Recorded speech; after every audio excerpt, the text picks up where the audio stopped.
কি জানেন যে পুরুষ মৌমাছি শুধু মা থাকে আর নারী মৌমাছি বাবা এবং মা দুটোই থাকে। এদের বংশবিস্তারকে যদি চিত্রতে আঁকা যায় খুব একটা মজার জিনিস পাওয়া যাবে।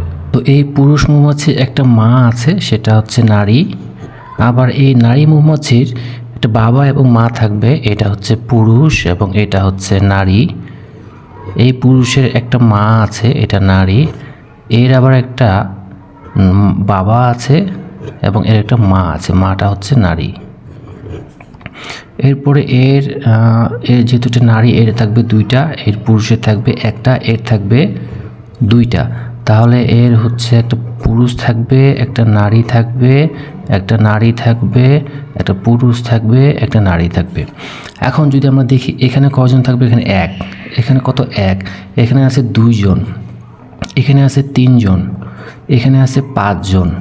এটা একটা প্যাটার্ন আকারে যাচ্ছে। কিসে প্যাটার্ন? এর সঙ্গে যোগ করলে এটা হয়, 2 আর 1 যোগ করলে 3 হয়, 3 2 যোগ করলে 5 হয়, 5 আর 3 যোগ করলে 8 হবে। তার মানে এইখানে অবশ্যই 8 জন থাকবে। তাহলে 8 আর 5 যোগ করলে হবে 13 জন। এইটা খুব প্যাটার্নটা পরিচিত মনে হচ্ছে না? হ্যাঁ, এটা হচ্ছে সেই পরিচিত ফিবোনাকি সংখ্যা বা ফিবোনাকি প্যাটার্ন।